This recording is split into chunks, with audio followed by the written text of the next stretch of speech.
So thank you, Yossi, very much. And I just want to tell you that, you know, whatever Yossi said, all this list of area of science, all could be done here, and we will give you very soon a short review, and we can fly even higher. And this specific or special audience that are sharing this meeting with us, each of and every one of you were invited specifically. And I think all this, they represent all this area of science that we are talking about. And therefore, I'm really, as I said earlier, I'm really looking forward to any idea, any discussion. Feel open. We are just, you know, there is a benefit in being a very a specific group and small that we can interrupt anywhere. And I just want to add to the compliment that Yossi gave you, Norma, that you told me just now that you did research in the Dead Sea. So you see, anyway, that's what we need. These people who are devoted and are interested and have ideas and want to do research at the Dead Sea. And speaking about that, as Yossi said, Professor Ehud Gazit, our chairperson of the Executive Research Committee, couldn't be here, but he sent his best regards, and he was very much involved. Professor Gazit was and is a great believer and supporter all along in these various hats that he had before. He was the former TU Vice President of R&D, and the chief scientist of the Ministry of Science and Technology that worked with this area. And as I said, it's unfortunate that not is here, but everything is taped and everything is transmitted live, and I hope he sees us. So hi, Hudi, thank you.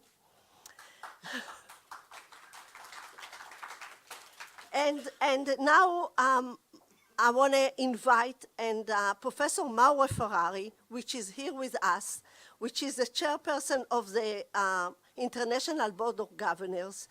And Professor Mauro is the president and CEO of the Houston Methodist Research Institute and the executive vice president of the Houston Methodist Hospital. And he made all this way here to come and to be with us and to share his very innovative idea.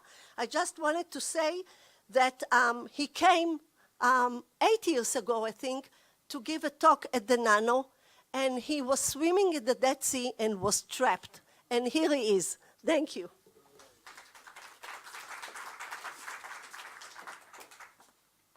Thank you very much, Mira. Ladies and gentlemen, it's a great delight and honor to be here with you today. I have goosebumps up and down my spine. It is such a privilege to be in front of such an incredible group of intellects in such an incredible location.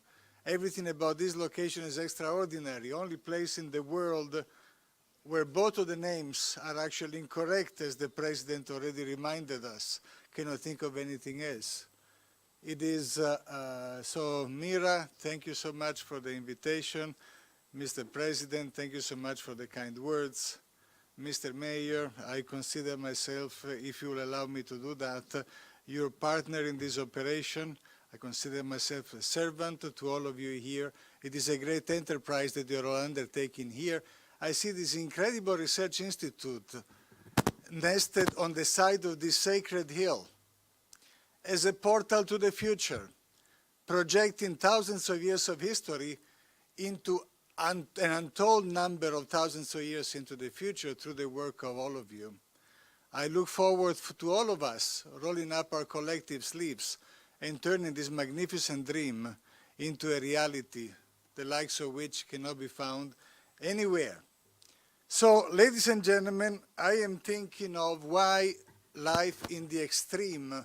Why is that important? Well, the reason why I'm thinking about it is, extreme life, how else would you want to live? I think that's the only way you want to live your life, right?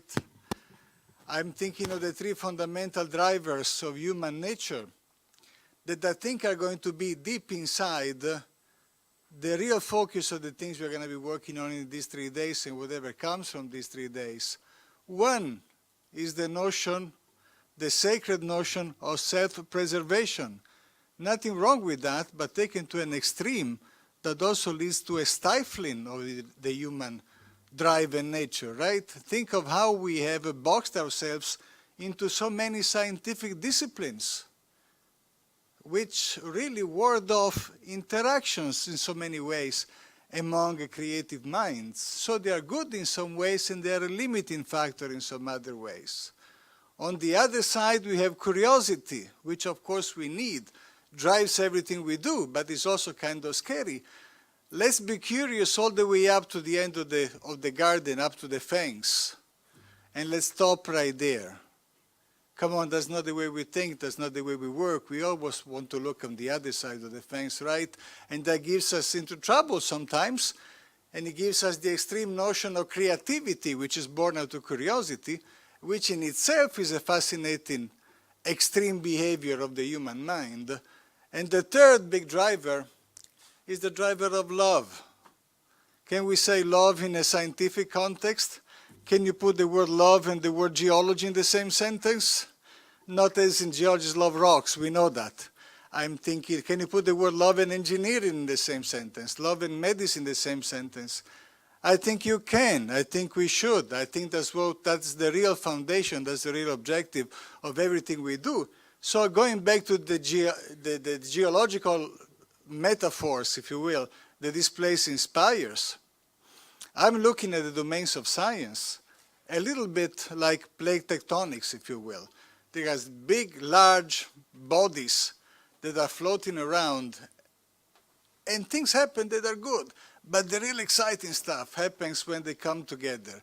You get the volcanoes, you get, the exciting phenomena that really change and shape the future. At the interface between disciplines, I agree with Mr. President that the word interdisciplinary now is a buzzword, is way overused. Multidisciplinary, cross-disciplinary, interdisciplinary, all that is good. I'm thinking super-disciplinary, something really exciting. The Italian in me has got some passion and enthusiasm. That is what we're going to be doing, super-disciplinary stuff, like plate tectonics. There is another geological analogy that is used a lot in the state of Texas, which is where I come from right now. I'm Italian by origin. And I love the state of Texas. As you know, there is a big oil industry, energy industry in the state of Texas, and a technology called fracking, or hydraulic fracturing.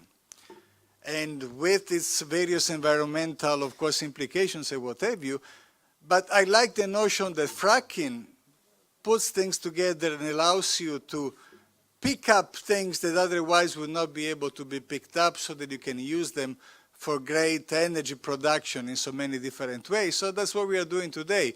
We are doing interdisciplinary, multidisciplinary, superdisciplinary fracking. Let's bring down those barriers, let's bring down those walls. Let's figure out the things that can, through love, through service for our community here and everywhere, really change the history of mankind, womankind, humankind, whatever kind it is you want to think about. But the kind of kind that I like is the kind.